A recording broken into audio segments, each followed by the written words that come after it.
Hey everyone, Eggman here with another video, and today we have my latest attempt to try to persuade someone to play the Turles leader in the BT17 meta. He's got some really cool stuff with the Empower stuff. I really trust it. Don't click the X button on this video. I see you trying to do it, but you clicked it on the thumbnail. You know you want to talk about Turles, and I think he's really fun, and there's some good stuff about him. So I've also been testing it on my stream as well. So if you guys want to see some gameplay with it, just hit the like button on this video. If we get to 50 likes, I'll upload some commentated gameplay of me using this deck and everything, and make sure to check out the live streams too. I should be testing this a little bit more as well. I honestly think he's like one of the sleepers of this meta in a lot of ways. So, and why do I think that is the case? So the first reason is because of this auto. When this card is placed in your leader area, you get to play one divine Tree of Might divine roots with 2 markers from your deck. So it's this big boy.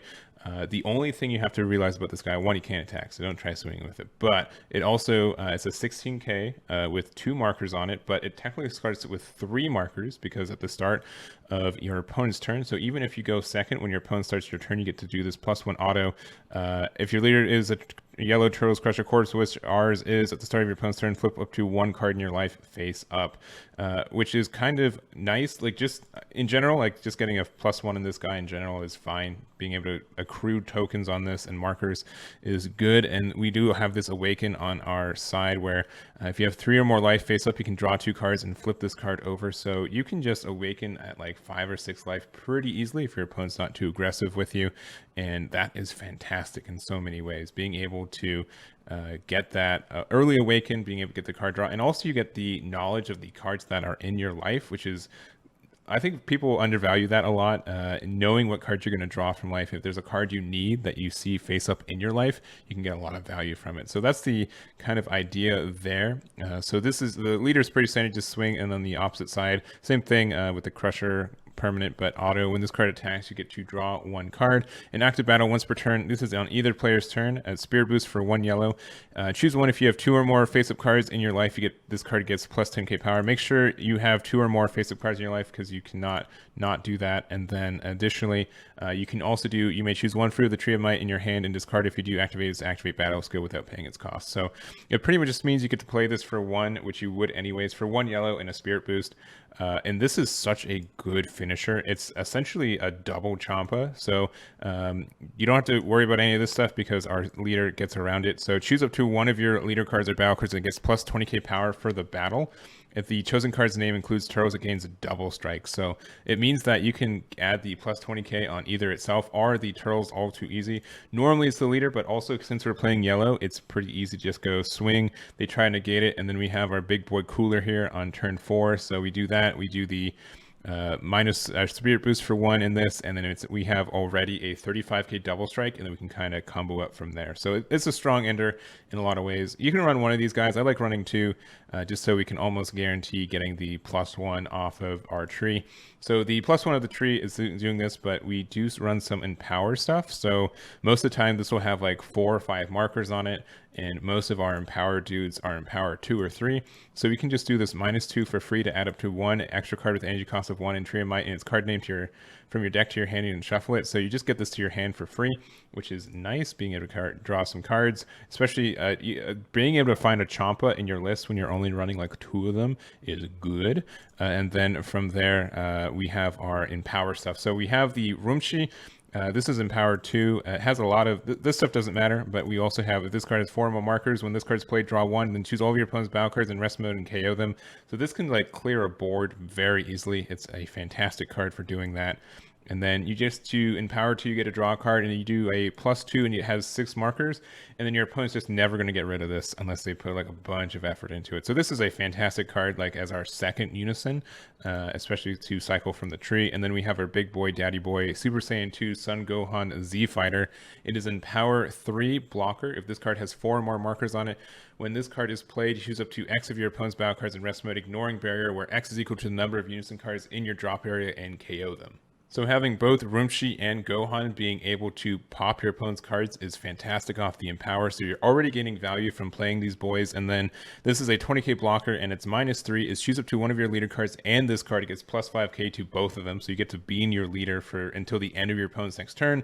And this also gets triple attack for the turn. So you get 2 swings at 25k as well as having a blocker. You can have up to 3, but you can do 2 and then it's a 25k blocker. And once it loses a marker though, it goes back to a 20k and loses triple attack, so do be wary of that, especially with the active battle spirit boost you can do with this. But I think that's a really good thing. And then it's pretty common for this guy to live another turn, and then you just do the +1 to draw one, you swing with the 20k, and then you go into another one the next turn. It's really powerful being able to chain these Super Saiyan 2 Son Gohans, and I think this is a deck that lets you do it without having to run a bunch of unisons like the original Dripku and getting a bunch of like hand clogging issues. So I like that idea for it, and that's kind of the idea for this deck. The rest of this I would say is moderately common yellow things, some pointers. So one, we're playing a good amount of extra cards just because we do need the Son Goku Steadfast Assistance as well as the Mecha Frieza. We want to make those cost 1. So we're running some Frieza's Army Reinforcements. We're running with some Realm of the God Black Kamehamehas as well as some Forbidden Powers. All 3 of these are good extra cards for what we're doing. I would maybe run one more Realm of the Gods. I'd have to be told to, but I don't know. It's close. I think it's a good card and can help us out, especially since we don't have a lot of ways to rest things. The Vegeta as well as the Son Goku, they play things in rest mode, which means that they don't get switched to rest mode. They just get played there, so you can't get a poutine trigger off it. But again, if you get poutine out, like, you're feeling really, really good. So that's some things. Forbidden Power and Realm of the Gods, though, are both ways to rest things. And all of our option cards here can rest things, which are nice. The most common way is to just use Mecha Frieza, though. Just counter, they swing, and they rest something to swing, and then you can just kind of go from there. Vegeta's great, especially since you can almost always play this card. You will almost always have a unison with at least 2 markers on it starting turn 1, because starting turn 1 you'll have a 16k Tree of Might with 3 markers on it, and you go from there. And obviously the idea with this guy is you just wait until your opponent's turn 3, you'll have 3 markers 3 life face up, and then you can just kind of awaken. And something else too that like if you guys play launch and stuff, having, seeing what's in your life and being able to take cards from your life to say, oh, this is a problem card and I can fix it. Like I've flipped the secret rare from this, and I went, oh cool, I'll just grab the secret rare next, and now I'll have it in my hand. And now, I mean, my opponent knows it too, but that's fine because it is a strong card to play around. It's really good, and I like this secret rare too. I did have to be convinced into it, but it's fantastic. It's almost always a free 30k combo, as well as it gets played for free afterwards, and then it rests something, and then it gets to draw a card, and then if it survives until your next turn, you get to draw and rest something again. It's just a lot of value for what we're doing, and I do like the inclusion in the deck. We are running the slug package, and it's been kind of lackluster. This is probably like the first kind of things I will take out. Obviously, for one, drawing 1 is fine, and if it gets out, then you can like really make your opponent not be able to draw cards, and that's probably something for a deck that like if there's a sideboard, this would probably be a better sideboard package than a main board package based on my own testing. But it is good at times, and it does help you out. Sometimes it's hard to get the Bond 2 off, but if you have like Frieza's Army Reinforcements or like a Vegeta, it's not too terribly difficult. Once again, we're running Cooler. You know why, it's so good. We also are running the Super Saiyan Son Goku Final Sacrifice. This is a counterattack that negates the attack, then plays this in rest mode, but also permanent. If you have a yellow unison card in play, you reduce the standard cost of this card in your hand by 2. This works on your own turn too, which is fantastic when you look at its auto. So play this card as owner's drop. When this card is played, choose up to one of your opponent's battle cards, switch to rest mode. Additionally, if the chosen card is at any cost of 5 or less, KO it, then draw 1 card. So for 1, you could just activate this like an option card where you just, an extra card where you play it, send it to your drop, you get to rest something and pop it if it's 5k, and then you get to draw a card too. So it's good there. It's very flexible. We're almost always going to have a unison up with Spirit Boost. I might add a 4th copy of this. It's been so good, and I've been bouncing between 3 and 4. I think 4 might be the way, especially because worst case it's always just a counterattack, which we need sometimes, and it's kind of good from there. What else do we have to talk about? Poutine is a good card. We know that. We're running Man on a Mission because Bardock is banned, and we're running Cooler because it's not banned yet. I think that's really, and then we have Turles, which is also like, this is kind of weak in the deck. I might run 3 instead. We don't have like a lot of reasons to use it sometimes. because 2 is quite the investment when you could do like another Gohan instead, or even like a Rumshi. So I think that's something to consider there. We get a lot of cycle with this deck, though. There's just a generic amount of cycle, and sometimes we don't have a lot of ending power. So maybe that's the next thing I'd kind of invest into. We could play some Dragon Fist as well. So on turn 3, the Spirit Boost for it's really easy. We get the boy out. It has Deflect, and it's a dual attack, and it lets you pop 2 things. So that's something that I might invest into next. Although it is a 10k combo, so it can be stuck in our hand. But yeah, I think that's like the main cards I want to talk about. I'll probably move the slug stuff out. It's not doing much besides just being a 5k combo most of the time, which is fine, but I don't think it just fits into the deck naturally. If I want to be crazy though, so welcome to the Eggman Crazy Corner. We do have the I guess it's more of like a jank corner, but so the Rumshi has an effect of +0. Play up to 1 Gawasu card with any cost of 1 from your deck, then shuffle it. And a lot of the times I found there are times when like this Rumshi was just at like 6 markers, because you play it for 2, it has 2 more markers on it, so it's 4, and then you do its +2 to make it 6, and then your opponent's like, I'm never going to get rid of this, so I'm not going to swing into it, which is good for you. Which means that the next turn you're gonna try to empower with it again, and then you're like, well, do I want to do anything with it? And you can do this +0 to play up to 1 Gawasu with any cost of 1 from your deck.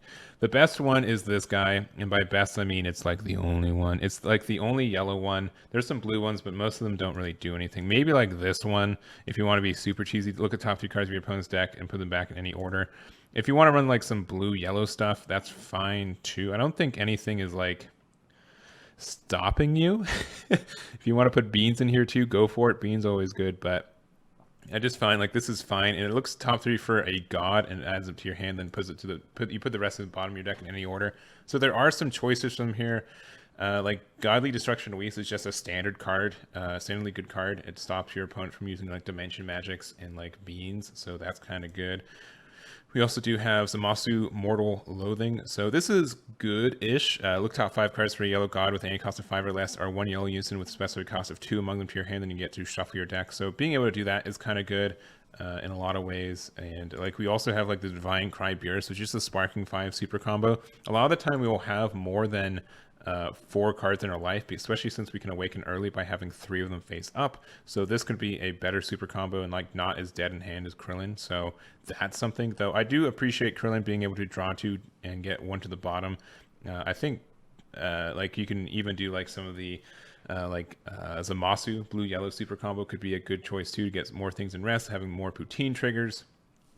There's also oh yeah, this guy's also a god. You can't see it, but he's like right there. He's a god. So the Gawasu can look top 3 for your super combo god if you're running that. Obviously, there's the other gods, and they're not.